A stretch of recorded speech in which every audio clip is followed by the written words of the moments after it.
हाय दोस्तों, मैं आज आपके लिए एक नया वीडियो लेके आया हूँ जैव विविधता पर। जो हमारे एमपीपीएससी सिलेबस के हिसाब से साइंस टेक वाला जो पार्ट है, उस पर एक महत्वपूर्ण टॉपिक है पर्यावरण के नाम से। तो ये वीडियो आपके लिए काफ़ी इंटरेस्टिंग होने वाला है, इसे आप पूरा देखें। तो चलते हैं हम वीडियो की ओर।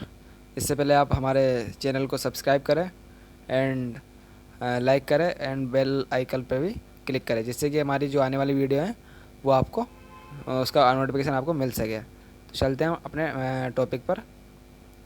सबसे पहले हमारा जो टॉपिक था वो जैव विविधता क्या है।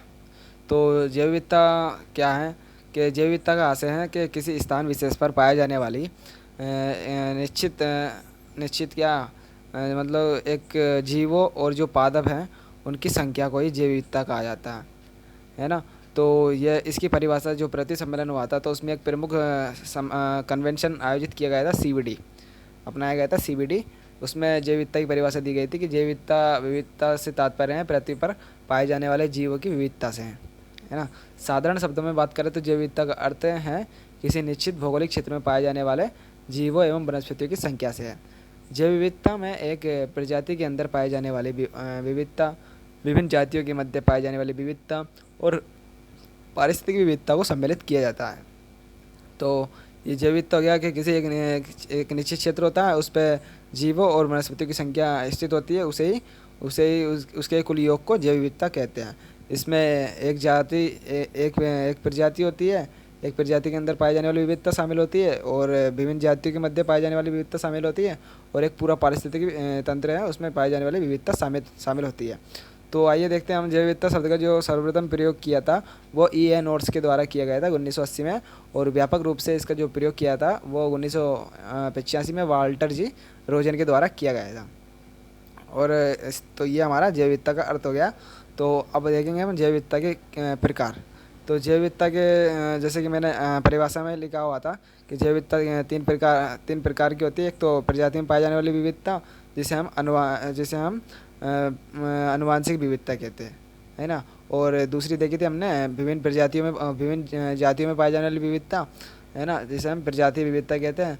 और पूरे पारिस्थितिक तंत्र में पाई जाने वाली विविधता जिसे हम पारितांत्रिक विविधता या सामुदायिक विविधता भी कहते हैं। तो ये जैव विविधता के तीन प्रकार होते हैं। अनुवांशिक विविधता क्या होती है कि अनुवांशिक विविधता में मतलब किसी एक निश्चित जाति है, जैसे कि कोई कुत्ता है, कुत्ते की प्रजाति में तो कुत्ते की कई सारी प्रजातियाँ होती है, तो एक निश्चित जाति की विविधता को कहते उसे वो एक निश्चित जाति की विविधता कहते हैं, है ना।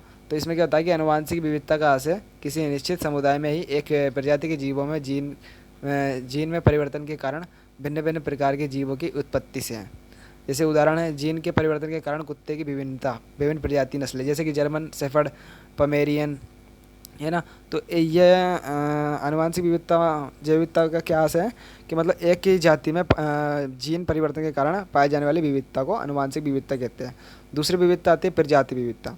प्रजाति विविधता में क्या होता है कि जैसे कि एक या एक से अधिक जो प्रजातियाँ हैं उनमें पाई जाने वाली विविधता, जैसे कि खरगोश हैं, है ना, खरगोश हैं, शेर हैं, बंदर है। तो ये कई सारी अलग अलग प्रजातियाँ हैं, और तो इनके मध्य जो पाई जाने वाली आपस में जातियों के मतलब एक तरह से एक दूसरे की जाति की तुलना में पाई जाने वाली विविधता, है ना, किसकी जाति ज़्यादा है, किसी जनसंख्या ज़्यादा है, किसकी जनसंख्या कम है, तो उनमें वो जो विविधता पाई जाती है उसे प्रजाति विविधता कहते हैं। तो प्रजाति विविधता से आशय किसी पारिस्थितिक तंत्र में जीव जंतुओं के समुदायों की प्रजातियों में विविधता से हैं, मतलब ये जीव जंतुओं की विविधता में पाई जाने वाली विविधता से हैं।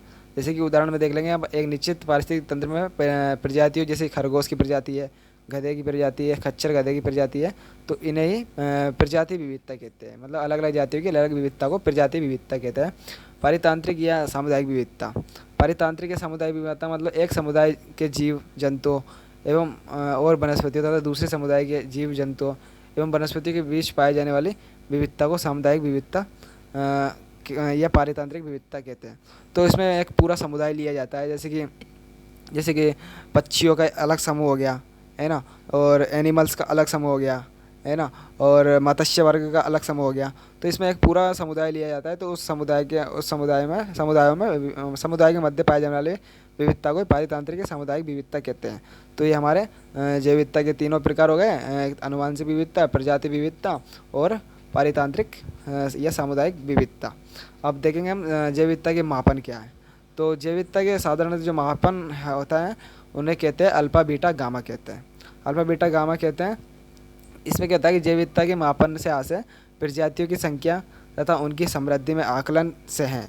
इसके अंतर्गत प्रजातियों की संख्या और उनके बीच समानता के आंकड़ों के संकलित किया जाना है। जैव विविधता का मापन 3 विधियों से होता है। तो इसमें बताया गया है कि प्रजातियों के मध्य जो आकलन होता है, जनसंख्या उनकी संख्या के मध्य आकलन, उनके गुणों, उनके जो भी कार्य वगैरह हैं, है ना, उनके समानता के आंकड़े, ये प्रजातियों की विविधता के मापन होते हैं। तो इनमें तीन मापन होते हैं, अल्फा बीटा गामा। अल्फा वाले में क्या होता है कि मतलब इसमें भी जैसे कि अपन ने जो जैव विविधता के प्रकार पढ़े थे उसी प्रकार है। जैसे कि विविधता द्वारा किसी पारिस्थितिक तंत्र में एक समुदाय की कुल प्रजातियों की संख्या का आकलन, मतलब इसमें एक ही प्रजाति की संख्या का आकलन किया जाता है। जैसे कि मानव प्रजाति है, मानव प्रजाति में कई सारे लोग रहते हैं, जैसे मंगोलाइड रहते हैं, ऑस्ट्रेलियाई लोग रहते हैं, होमोसेपियंस रहते हैं। तो ये एक ही प्रजाति, मानव की क्या एक प्रजाति हो गई, तो एक प्रजाति के अंदर पाई जाने वाली विविधता है ना, तो उसे अल्पा विविधता कहते हैं, अल्पा के अंतर्गत रखा जाता है ना। बीटा विविधता क्या होती है कि बीटा विविधता में किसी भी समुदाय की विशिष्ट प्रजातियों की तुलना की जाती है एवं उनकी संरचना की पहचान की जाती है। तो इसमें जैसे कि अपन ने जो प्रजातीय विविधता प्रकार पढ़ा था उसी प्रकार से बीटा विविधता भी उसी प्रकार है। मतलब इसमें एक दूसरे की जाति से तुलना की जाती है कि उनके मध्य कितनी ज़्यादा विविधता है, कितनी कम है। जैसे गधे की प्रजाति की अलग विविधता होगी, कुत्ते की प्रजाति की अलग विविधता होगी, है ना।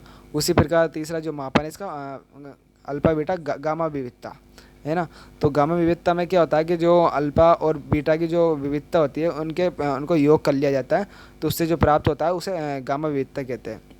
जैसे कि विविधता में एक भौगोलिक क्षेत्र में कुल जीवों की विविधता को देखा जाता है, यह अल्फा एवं बीटा विविधता का कुल योग होता है।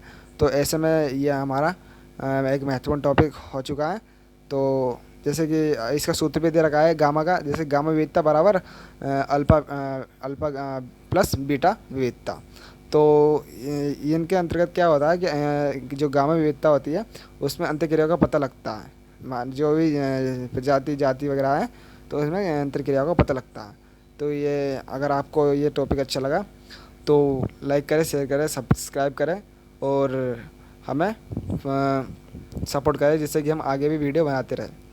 धन्यवाद।